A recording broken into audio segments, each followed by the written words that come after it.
요한계시록 2장 19절부터 18절부터 29절입니다.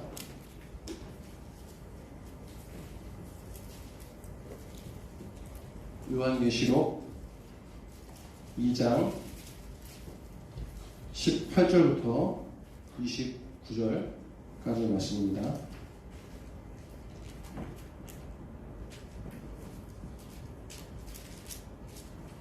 네, 요한계시록 2장 18절부터 29절 제가 읽도록 하겠습니다. 두아디라 교회의 사자에게 편지하라. 그 눈이 불꽃 같고 그 발이 빛난 주석과 같은 하나님의 아들이 이르시되 내가 내 사업과 사랑과 믿음과 섬김과 인내를 아노니 내 나중 행위가 처음 것보다 많도다. 그러나 내게 책망할 일이 있노라. 자칭 선지자라 하는 여자 이세벨을 내가 용납함이니 그가 내 종들을 가르쳐 꾀어 행음하게 하고 우상의 제물을 먹게 하는도다. 또 내가 그에게 회개할 기회를 주었으되 자기의 음행을 회개하고자 아니하는도다. 볼지어다 내가 그를 침상에 던질 터이요 또 그와 더불어 간음하는 자들도 만일 그의 행위를 회개하지 아니하면 큰 환난 가운데에 던지고 또 내가 사망으로 그의 자녀를 죽이리니 모든 교회가 나는 사람의 뜻과 마음을 살피는 자인 줄 알지라. 내가 너희 각 사람의 행위대로 갚아주리라. 두아디라에 남아있어 이 교훈을 받지 아니하고 소위 사탄의 깊은 것을 알지 못하는 너희에게 말하노니 다른 짐으로 너희에게 지울 것은 없노라. 다만 너희에게 있는 것을 내가 올 때까지 굳게 잡으라. 이기는 자와 끝까지 내 일을 지키는 그에게 만국을 다스리는 권세를 주리니 그가 철장을 가지고 그들을 다스려 질그릇 깨트리는 것과 같이 하리라. 나도 내 아버지께 받은 것이 그러하니라. 내가 또 그에게 새벽별을 주리라. 귀 있는 자는 성령이 교회들에게 하시는 말씀을 들을지어다. 아멘. 요즘 계속해서 이 소아시아 7교회에 대한 말씀을 우리가 듣고 있는데 이 말씀을 보면서 꿈꾸는 교회가 어떤 교회가 되어야 되는가 하는 말씀을 자꾸 떠올리게 됩니다. 주님이 기뻐하시는 교회, 그리고 사람들이 영적으로 새롭게 태어나고 변화되는 그런 교회가 되기를 간절히 바라는 마음이 더 생기고 있습니다. 이 7교회를 향한 메시지가 우리 꿈꾸는 교회가 어떤 교회가 되어야 될지 방향을 잘 잡아주는 그런 말씀들이 되기 원하는데요. 이 말씀들을 통해서 7교회를 향한 말씀들이 교회가 어떤 교회가 되어야 되는지 또 내가 그리스도인으로 어떻게 살아야 되는지 좋은 그런 나침반의 역할을 하기 원합니다. 그래서 우리 네 번째로 지금 두아디라 교회를 살펴보는데요. 첫 번째 교회 이름이 생각나시나요? 에베소 교회였고요. 두 번째 교회는 서머나 교회였고 세 번째는 버가모 교회였습니다. 그래서 그 교회들의 특징이 어떤 건지 잠깐 살펴보고 넘어가도록 할게요. 화면 넘겨주시면 첫 번째 에베소 교회는 내 행위 칭찬을 받았는데 뭘 칭찬을 받았냐면 네가 수고하고 인내하고 잘 진리를 지켰다. 너무 잘했다. 그런데 한 가지 책망할 게 있는데 너희가 처음 사랑을 버렸다. 이렇게 책망을 받았어요. 두 번째 교회는 서머나 교회인데요. 넘겨주시면 서머나 교회는 칭찬만 있었어요. 뭘 칭찬받았냐면 환난과 궁핍 가운데서도 믿음을 잘 지켰다. 너희가 앞으로 있을 환난도 있는데 그 앞으로 있을 환난도 잘 견뎌라. 이런 말씀을 주셨습니다. 세 번째 교회는 버가모 교회였죠. 우상 숭배가 넘치는 그런 환경 가운데서 지도자가 순교당하는 가운데서도 너희가 믿음을 버리지 않아서 참 잘했다.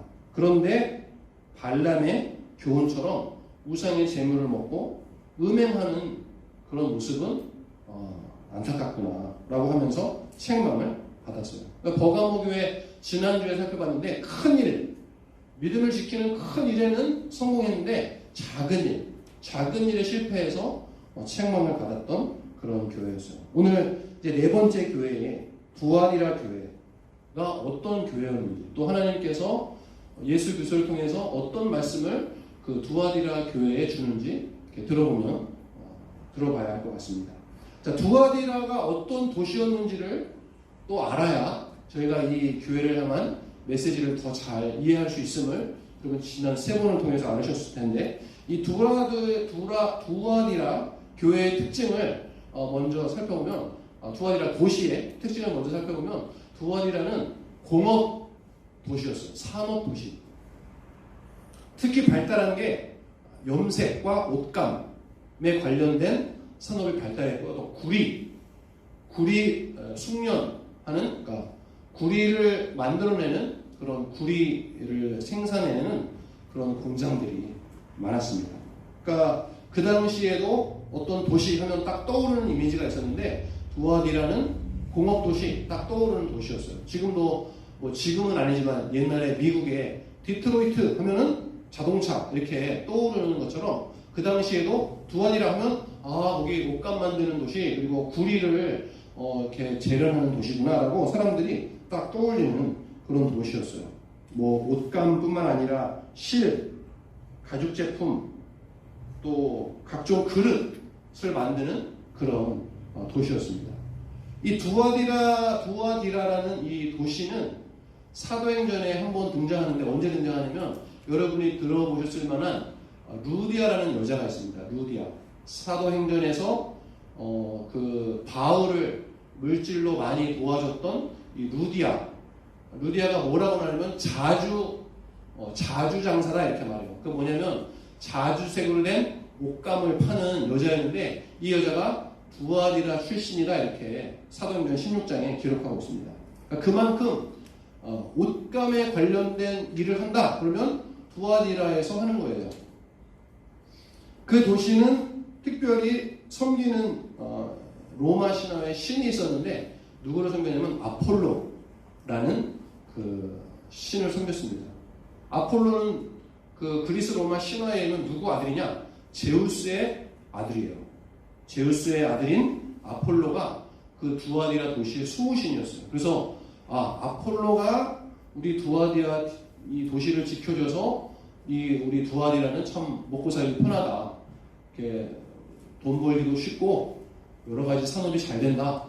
모든 공을 아폴로에게 돌리던 그런 도시가 바로 두아디라였습니다.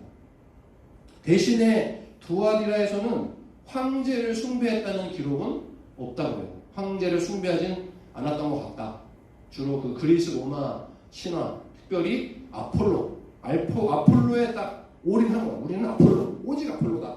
이렇게 섬기는 도시가 바로 그 두아디라인데 이유가 있습니다. 왜냐면 이 아폴로라는 이 신은 태양을 주관하고 밝은 빛을 주관하는 그런 신이었어요.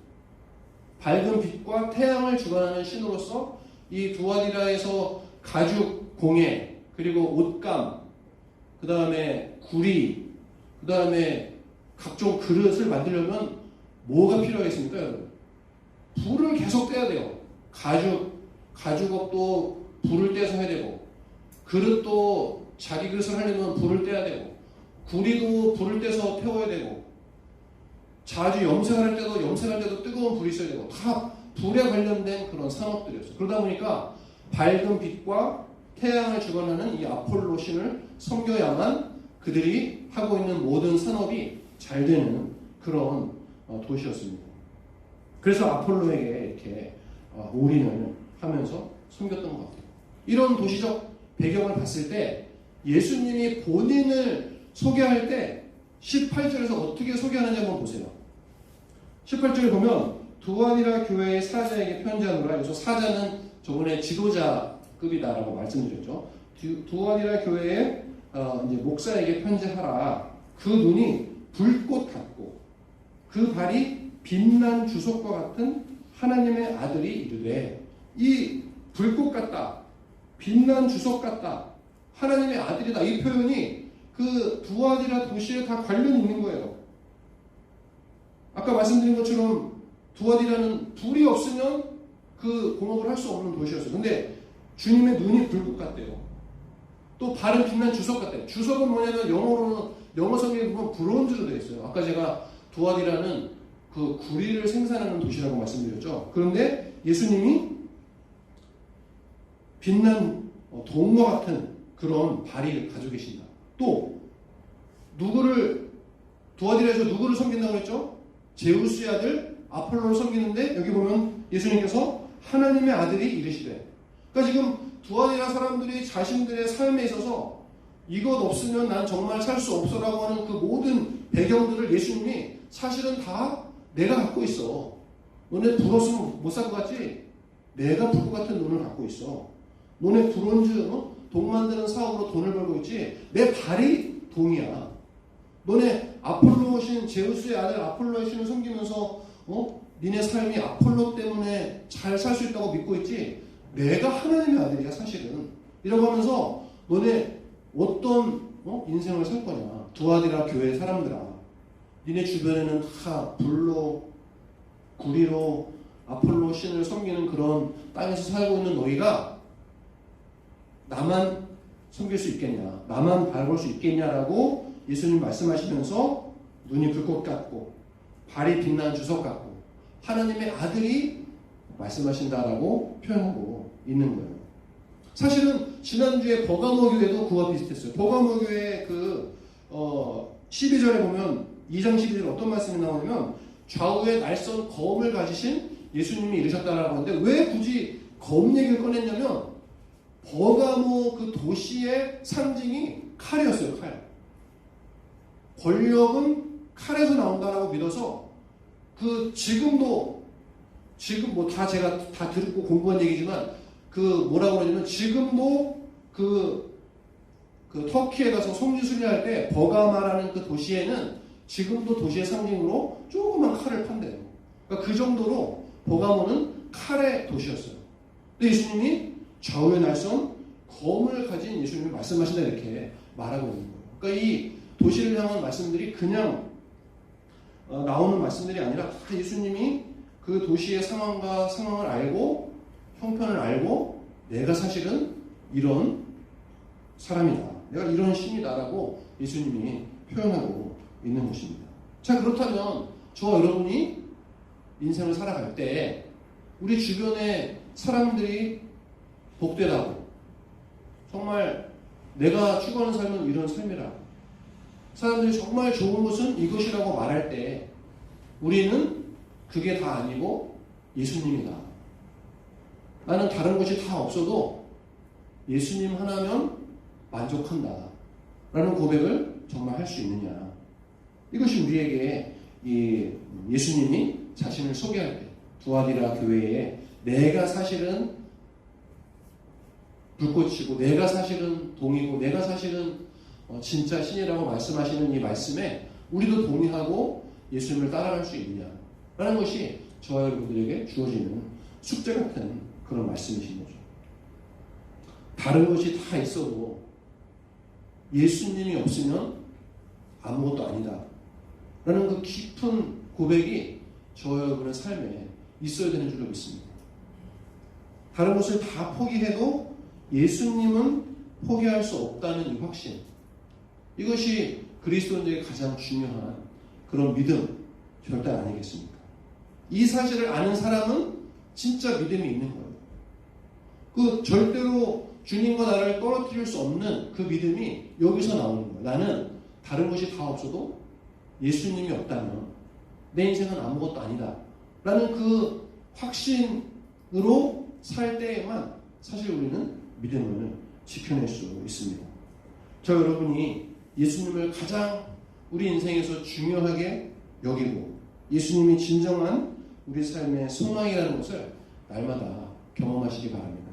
아멘. 자, 그러면 예수님께서 두아디라 교회에 칭찬하시는 모습은 뭔지 한번 살펴볼까요? 우리 19절을 같이 읽어보겠습니다. 시작. 내가 내 사업과 사랑과 믿음과 섬김과 인내를 아노니 내 나중 행위가 처음 것보다 많도다. 사업과 사랑과 믿음과 섬김과 인내를 안다 이렇게 말씀하셨어요. 그래서 사업이라는 단어는 원래 영어로 보면 deeds, 그래서 행동들이라고 되어 있어요. 그러니까 내 행동들을 내가 알고 있는데 너의 행동들은 뭐냐? 사랑과 믿음과 섬김과 인내다 이렇게 이해하시면 됩니다. 두아디라 교회 안에는 사랑과 믿음과 섬김과 인내가 있었어요. 그러니까 이 사랑과 섬김과 믿음과 인내가 교회에 있어야 될 굉장히 중요한 요소라는 것을 우리는 엿볼 수 있습니다. 데살로니가전서 1장 2절 3절을 여러분 한번 찾아보세요. 데살로니가전서 1장 2절 3절.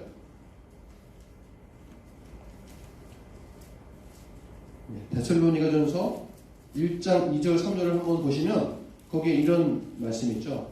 너희 믿음의 역사와 사랑의 수고와 우리 주 예수 그리스도에 대한 소망의 인내를 우리 하나님 아버지 앞에서 끊임없이 기억함이니. 바울이 데살로니가 교회에 칭찬하는 모습이 뭐냐면 너희에게는 믿음의 역사와 사랑의 수고와 소망의 인내가 있다. 너희가 이것이 있는 게 참 기특하다, 이런 말씀을 하고 있어요. 그래서 나는 하나님께 감사한다. 여기 보면은 사랑, 소망, 인내가 있죠.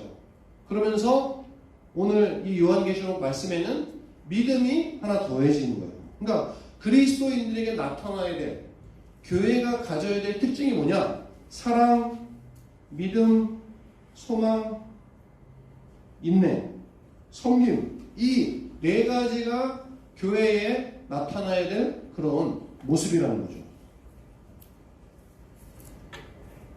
우리 꿈꾸는 교회가 주님께 만약에 칭찬을 받는다면 무엇으로 칭찬을 받아야 되느냐라고 하면 이런 이 네 가지, 사랑과 믿음과 인내와 섬김이 풍성한 교회가 되어야 된다고 그렇게 생각합니다. 먼저 저희 목사 가정이 그렇게 사랑과 믿음과 인내와 소망의 모습을 우리가 먼저 여러분께 보여드려야 되고, 또 여러분들도 내가 어떻게 하면 이런 모습을 교회 안에서 또 형제들에게 보여줄 수 있을까? 어려운 상황에서 내가 주님을 포기하는 모습은 인내가 아니겠죠. 믿음의 모습은 아니겠죠. 내가 누구한테 싫은 소리를 들었을 때 나도 같이 싫은 소리를 쏴주는 것은 사랑의 모습은 아니겠죠.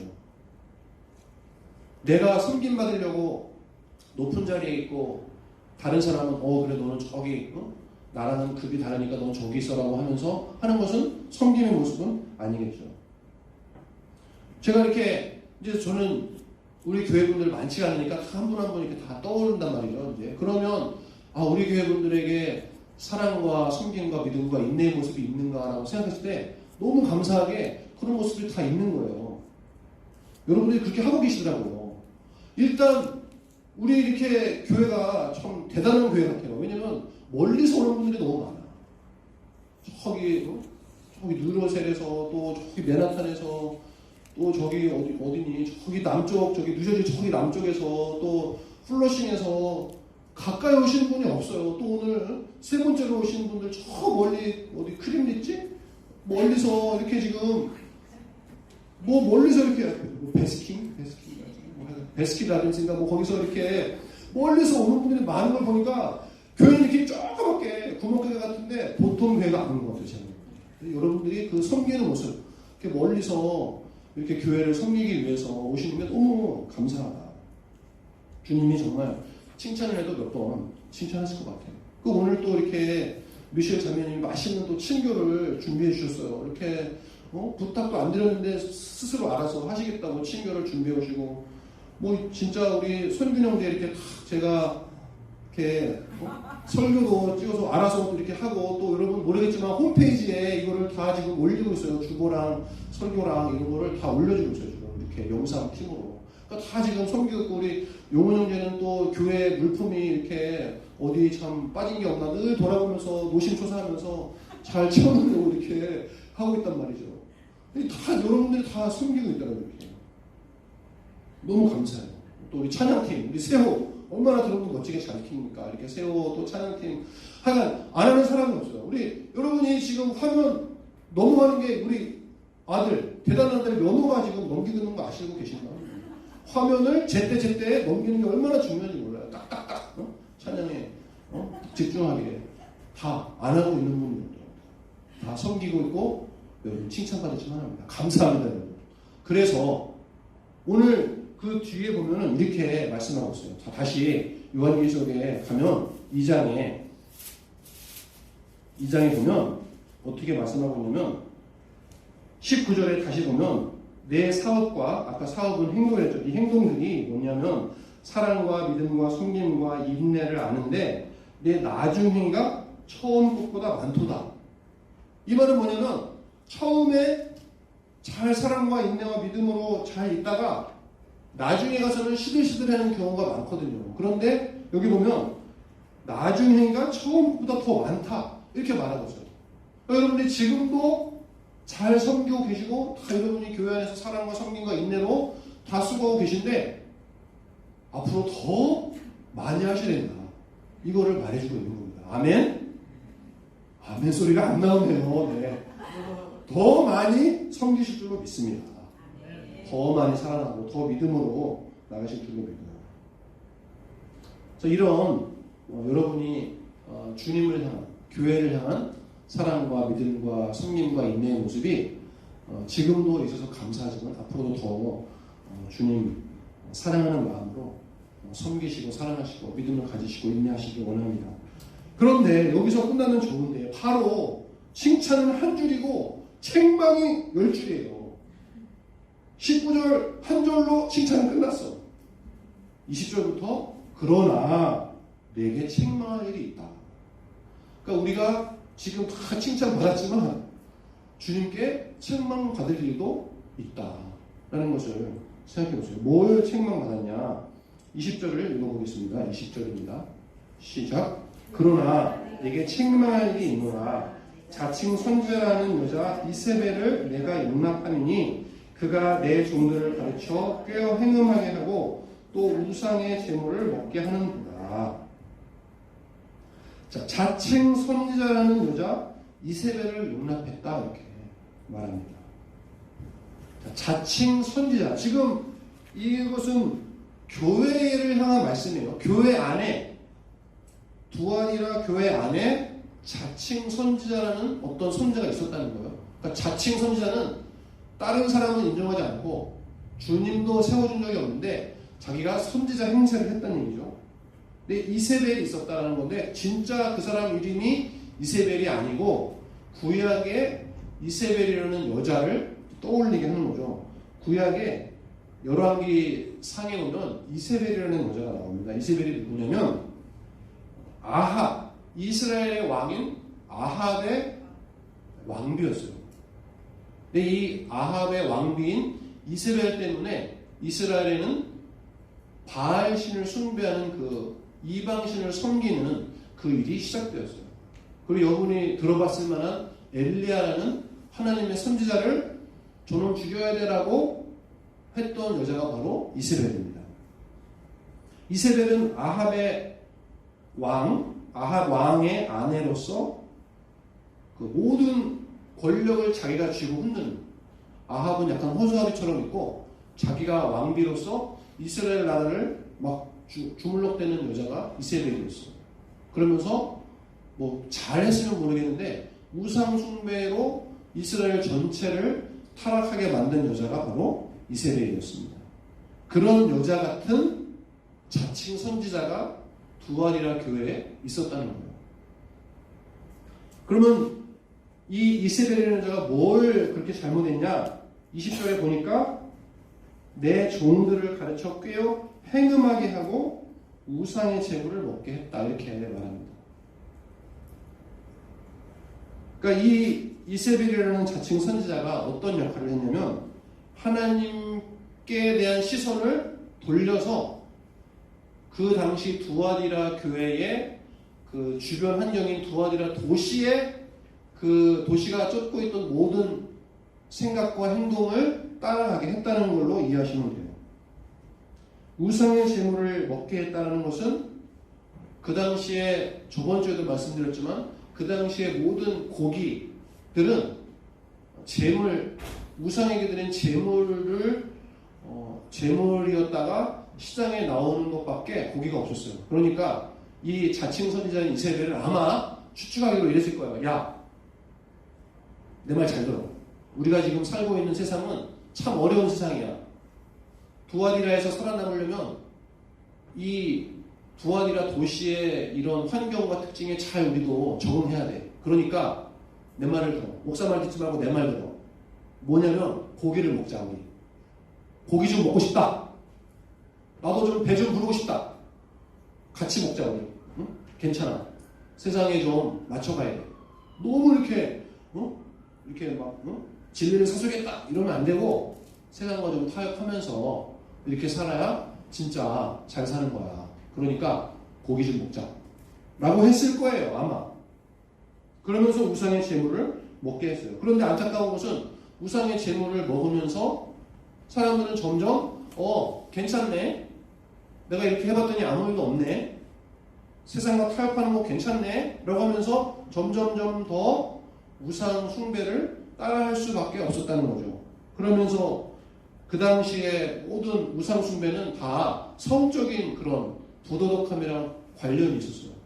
그래서 결국은 성적인 부도덕함까지 가게 되는, 그리고 하나님만 바라보는 것이 아니라 세상의 좋은 것들을 추구하게 되는 그런 거짓말에 속아 넘어가기 시작했다는 거죠. 그 시작이 자칭 선지자라는 이세벨과 같은 여자로부터 시작됐다는 거예요. 그러니까 교회 안에서 어떤 두 가지의 목소리가 있었던 거죠. 야, 믿음은 이런 거야라고 하는 부류와 아니야, 믿음은 이런 거야 라고 하는 여러 부류 중에 이세벨이라는 여자는 세상과 타협하는 그런 모습으로 사람들을 이끌어 갔다는 거예요. 이세벨이라는 여자는 자칭 선지자로 말할 만큼 아마도 교회의 굉장한 그 지도자였을 거예요.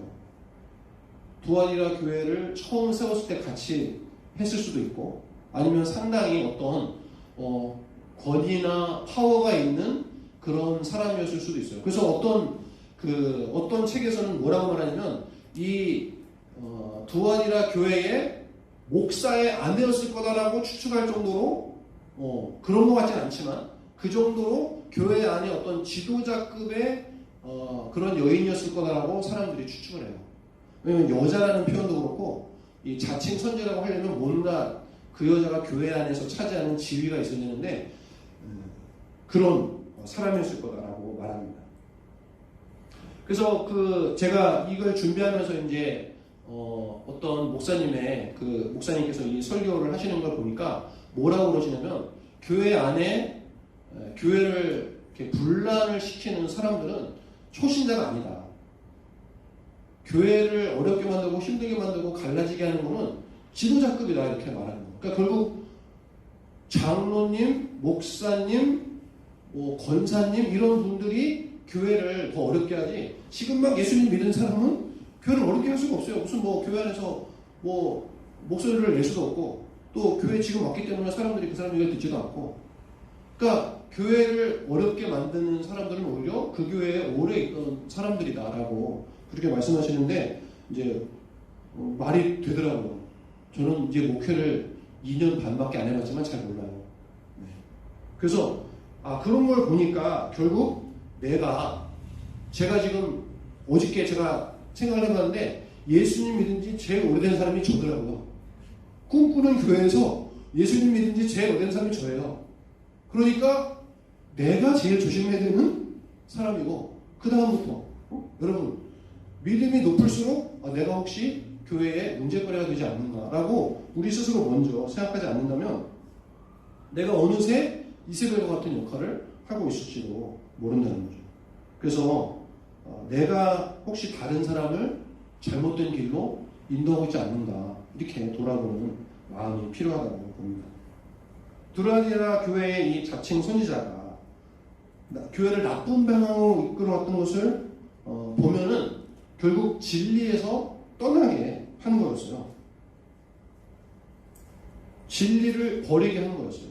사랑과 믿음과 섬김과 인내의 모습은 있었는데 그것은 교회 안에 있는 어떤 좋은 그런 관계적인 측면인데, 그런 것들은 잘 지키고 있었는데 오히려 진리를 떠나게 됐던 거죠.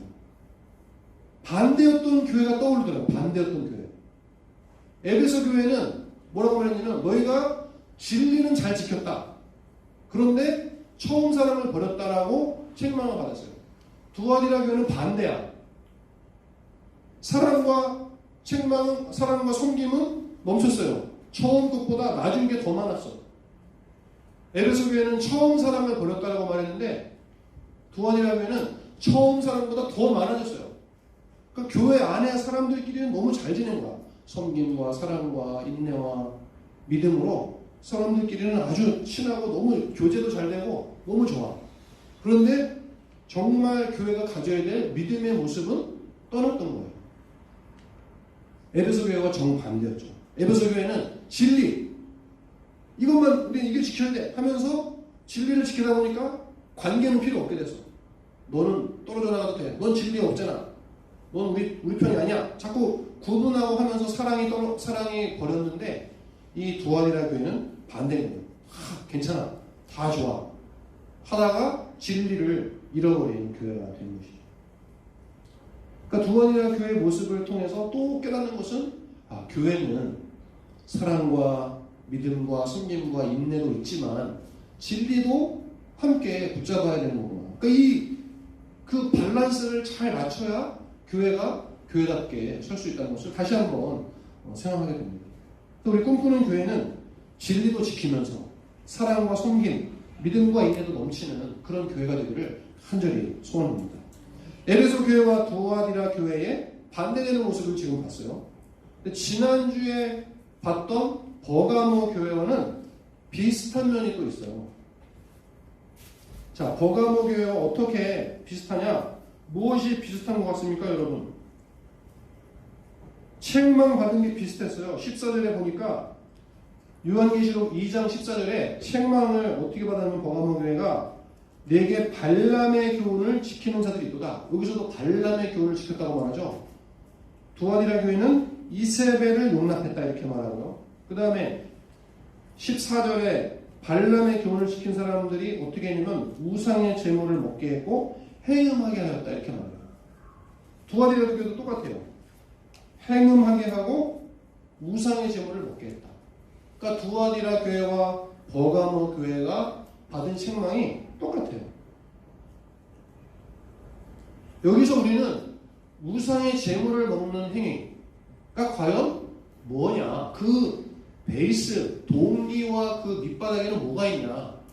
쉽게 말하면 하나님만 섬기지 않고 또 다른 우상을 섬기거나 우상 숭배에 가까워지는 이유는 뭐냐를 그 깊은 내면의 동기에는 뭐가 있을까를 생각해 볼 필요가 있는 것 같아요.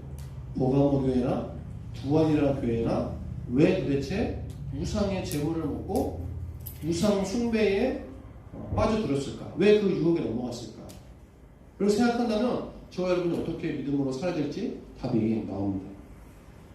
일단 우상의 제물을 먹었다라는 것은 자신의 유익을 찾은 거예요. 나한테 이게 이득이 되냐 안 되냐, 내 삶에 이득이 되는 게 무엇인지를 찾아본 거예요. 하나님을 섬기는 것보다, 하나님만 섬기는 것보다 우상을 같이 섬길 때 나한테 이득은 뭐지?를 찾은 거예요.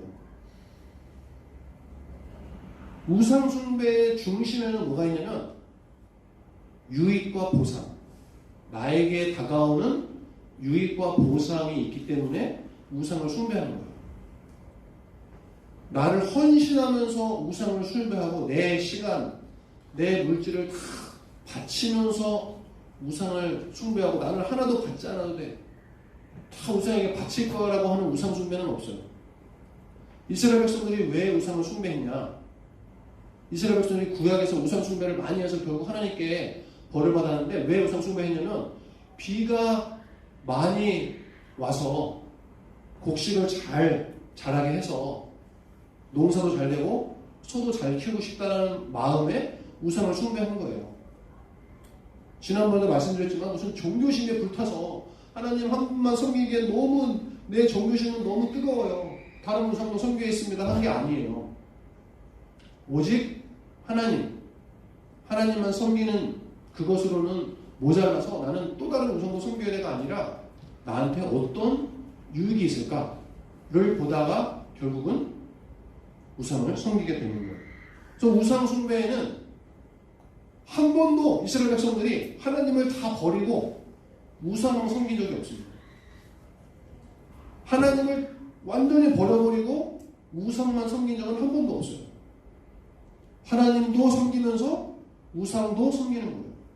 그러니까 저와 여러분들이 지금 이렇게 교회에 나와 있어서 하나님을 예배하고 있지만 그렇다면 우리에게는 우상이 없느냐? 그게 아니라는 거예요. 우상 숭배는 하나님도 섬기면서 또 다른 곳에 의지하기 때문에 그게 우상 숭배인 거예요.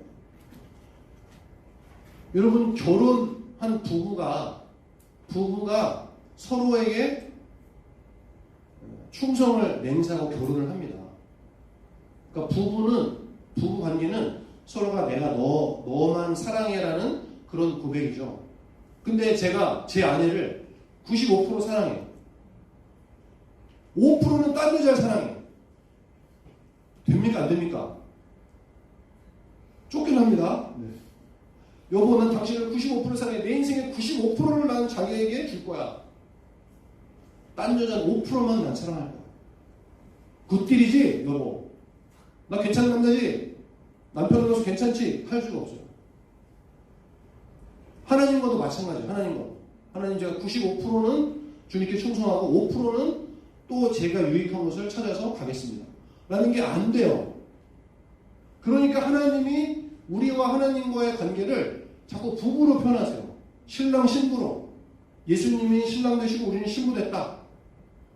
행음이라는 이 표현도 사실은 하나님과 나와의 관계가 결혼한 서로 언약을 맺은 관계인데 내가 그 언약에 충실하지 못하면 행음이 되는 거예요. 내가 주님께 내 삶의 전부를 드리지 못하면 주님께만 내 삶의 충성을 다하지 못하면 그게 행음이 되는 거예요. 그래서 오늘 말씀에 보면 행음이라는 단어가 물론 성적인 부도덕함도 그 당시에 있었지만 하나님께서는 영적인 의무로도 말씀하고 있는 거예요. 너희가 왜 나만 좀 바라보지 못하냐. 그러니까 정말 주님이 우리에게 원하시는 삶은 내가 좀 손해보는 것 같아도 하나님을 신뢰해보는 거예요. 하나님의 길을 가면 세상적인 관점으로 볼 때 분명히 손해가 있어. 내가 남는 게 없어. 근데도 하나님의 방법대로 살아보는 거예요. 그게 바로 하나님을 신뢰하는 모습이고 그것이 바로 주님만 바라본다는 뜻인 거예요. 맨날 교회 와서 맨날 이렇게 찬양하고 예배만 하는 게 주님만 바라보는 게 아니라 세상 사람들이 말하는 방식을 따라가지 않고 힘들지만 주님이 원하시는 방식으로 사람들을 대하고 직장에서 살아가고 바보같이 살아가보는 것이 바로 주님만 바라본다는 그런 뜻이죠. 별 소득이 없는 것 같고 불편하고 힘들어도 말씀대로 살 때 그게 나중에 지금 당장 아니어도 나중에 주님이 나에게 은혜를 주실 거라는 그 믿음을 가지고 그 주님을 따라가는 것이 바로 믿음의 삶인 것입니다. 주님께서는 23절 중간 부분에서 이렇게 말씀하시죠. 모든 교회가 나는 사람의 뜻과 마음을 살피는 자인 줄 알지라 내가 너희 각 사람의 행위대로 갚아주리라. 여기서 이렇게 말씀하시죠. 모든 교회가 나는 사람의 뜻과 마음을 살피는 자인 줄 알지라. 나는 너희의 마음의 뜻과 생각을 알고 있다. 나는 니네가 왜 교회 나오는지 동기를 알고 있어. 니네가 왜 나한테 잘하는지 난 동기를 알고 있어. 만약에 너가 잘 되고 싶어서 나한테 나오는 거라면 나는 너의 마음을 못 받아준다. 나는 이미 너를 충분히 사랑했기 때문에 더 이상 너를 사랑하거나 더 이상 너한테 잘해줄 수가 없다. 너가 잘 되기 위해서 만약에 나한테 나온다면 너는 잘못 찾아왔다. 너가 하지만 나를 정말 사랑하는 마음, 어떤 어려움이 있어도 주님의 길을, 내가 갔던 길을 같이 가려고 나를 따라온다면 같이 가보자 라고 주님이 말씀하고 계신다는 겁니다. 25절은 결론처럼 이렇게 말합니다. 25절을 우리 같이 읽어보도록 하겠습니다. 25절입니다. 시작. 다만 너희에게 있는 것을 내가 올 때까지 굳게 잡으라. 너희가 이미 알고 있는 것, 너가 이미 잘하고 있는 것, 그것을 굳게 잡고 있어라라고 말씀하셔요. 너희가 이미 있다는 것은 사랑과 믿음과 인내와 섬김이고요. 또 그 바로 24절 위에 보면은 이스벨의 교훈을 따르지 않았던 그런 사람들의 모습도 나옵니다. 진리를 지키고 있던 사람들의 모습도 나와요. 너희가 지금까지 잘해왔던 것을 놓치지 말고 붙잡고 있어요. 내가 언제 올지 모르지만 믿음으로 승리하는 삶을 살아라. 세상에서 맞서는 그런 삶을 살아라라고 말씀하고 있습니다. 이제 말씀을 맺겠습니다. 오늘 부활이라 교회를 향한 주님의 말씀을 들었는데요. 여러 가지를 생각해 봤어요. 교회에 있어야 할 것이 사랑과 믿음과 섬김과 인내구나. 우리 꿈꾸는 교회가 정말 그런 모습이 있기 원하고요. 또 교회 내에 이세벨과 같은 거짓 선지자가 내가 되면 안 되겠구나. 하나님의 뜻이 뭔지도 모르면서 하나님의 뜻이라고 내 말을 따르라고 할 수 없겠구나. 또 우상 숭배라는 것이 어떤 다른 신을 섬긴다는 것이라기보다는 내 유익을 위해서 주님과 함께 또 다른 것을 의지한다면 이것이 우상 숭배구나. 이런 것도 생각해 봤습니다. 또 주님께서 우리 마음의 생각 깊은 것도 보고 계신다는 것을 생각해 봤습니다. 예수님 믿는 게 이것저것 따져보니까 복잡하네. 예수님 따라가는 게 참 쉽지가 않네. 걸리는 게 많아. 이러라고 이 말씀을 주시는 게 아니라 그럼에도 불구하고 주님을 따르는 것이 왜 어렵지 않느냐. 내 것을 내려놓고 주님의 것을 붙들 때 그것이 가장 복된 삶이기 때문에 주님이 이 말씀을 하고 계시는 거예요. 내 것을 내려놔 볼 때, 주님을 붙잡으려고 할 때, 우린 그때 진짜 믿음의 삶이 뭔지를 발견하게 되기 때문입니다. 힘들어요. 쉽지가 않죠. 맨날 그런 싸움이 있어요. 그럼에도 불구하고 내 것을 내려놔보고 주님의 것을 붙들어 볼 때 그것이 얼마나 복된지를 경험하면 시간이 지나다 보면 안 그럴 수가 없는 거예요. 계속되는 이 교회들을 향한 주님의 메시지를 통해서 우리 삶을 돌아보고 우리 꿈꾸는 교회가 나가야 될 방향도 참 여러분, 저와 여러분 되시기를 주님의 이름으로 축원합니다. 아멘. 우리 함께 기도하겠습니다. 오늘 말씀 들은 것을 생각해 보면서 주님, 제가 정말 주님만 바라보기 원합니다. 내 안에 있는 것들을 다 내려놓고 주님만 바라보고 오직 주님께만 충성을 다하는 저희들 삶이 되게 해주시옵소서. 함께 기도하겠습니다. 주님, 시간 주님